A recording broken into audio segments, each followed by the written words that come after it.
just getting off of work, heading across town in Van Voor's. Hating this snow, not really looking forward to the drive. I know it's going to be dangerous, but hopefully I get there safely.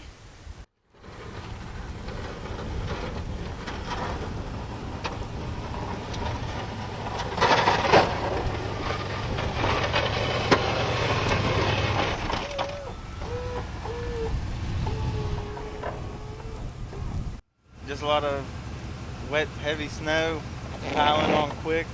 As soon as you make one pass, you got to turn around and make another.